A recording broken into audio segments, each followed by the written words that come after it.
ஒரு ஊர்லிங்க ஒரு மிகப்பெரிய செல்வந்தன். அவன் தொழில் என்னன்னா வைர வியாபாரம். வைர வியாபாரத்துல கோடி கோடியா கொட்டுச்சுங்க.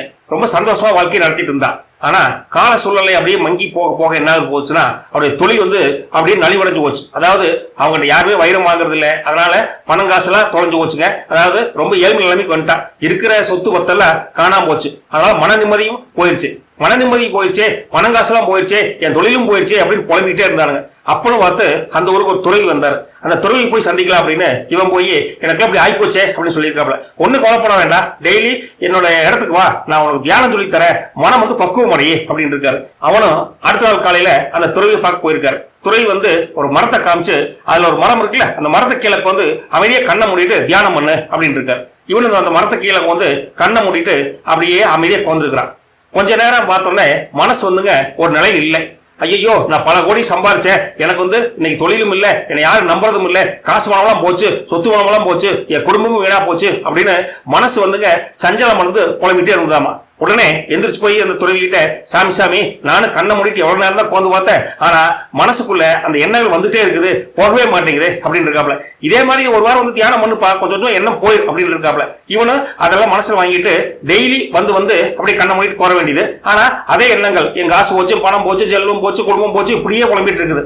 இவனு அப்படியே ஒரு மாசம் ட்ரை பண்றானுங்க, மனசு கண்ட்ரோலுக்கே வரல. உடனே துறவிட்டு ஐயா, நானு ஒரு மாசம் கோர்றேன், என் மனசே அடங்கமானது, நான் சும்மா வெட்டியா தியானம் பண்றங்கிற பேர்ல இங்க சும்மா விரும்பல, என்னை விட்டுடுங்க, நான் வீட்டுக்கே போயிடுறேன், நான் எப்படியே வாழ்க்கையை வாழ்ந்துக்கிறேன் அப்படின்ட்டு போயிட்டானாமா. உடனே அந்த துறவியை பார்த்த அந்த சீடர்கள், ஏசாமி, இவனுக்கு ஏதாவது விடிவுகாலம் கிடைக்குமா அப்படின்னு இருக்காரு. அது துறவி சொல்லியிருக்காரு, எப்பவுமேப்பா ஒரு மனிதன் சாதாரணமா கீழையோ அல்லது ஒரு பாயிலையோ படுத்திருந்தான்னு வச்சுங்களேன், அவன் கீழே விழுற சான்ஸே இல்லை. ஆனா இவனை போல செல்வந்தர்கள் எல்லாம் எப்பவுமே கீழே விழுந்தான்னு வச்சுக்கல, சில பேர் இருந்துச்சு தப்பிச்சுக்கிறாங்க, சில பேர் அடிபட்டு வீணா போயிடுறாங்க அப்படின்னாங்களாமா.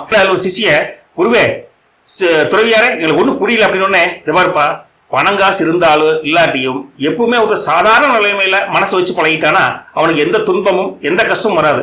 அப்படி இல்லாம பணம் சேர சேர அதிக ஆசைகளை வளர்த்துட்டே போனா அவன் ஒரு கட்டில் மேல படுக்கிற மாதிரி சொர்க்கத்துல இருப்பான். கட்டில இருந்து ஒருத்தர் கீழே விழுந்தா என்ன அடிபடத்தான் செய்யும். அதனால நம்ம பணங்காசு சம்பாரிச்சாலுமே ஒரு நிரந்தரமான வாழ்க்கை அப்படிங்கிறது, நிலையான வாழ்க்கை அப்படிங்கிறது எப்பவுமே சாதாரண நிலைமையில மனசு வச்சிருந்தா என்னைக்கு சந்தோஷமா இருக்கலாம் அப்படின்னு அந்த துறவி சொன்னாராமா. இப்ப போனா பாத்தீங்களா, அவனுக்கு என்னைக்கு நிம்மதியா இருக்காரு அப்படின்னு துறவியும் தன்னுடைய ஞானக்கண்ல அவனை பத்தி சொல்லியிருக்காரு. நாமளும் எந்த காசு பணம் இருக்கோ இல்லையோ சாதாரணமா மனநிலை வச்சிருந்தா சந்தோஷம் என்னைக்கு நம்ம கிட்ட பர்மனண்டா இருக்கும் அப்படிங்கிற சொல்லிட்டு போயிட்டு வரங்க.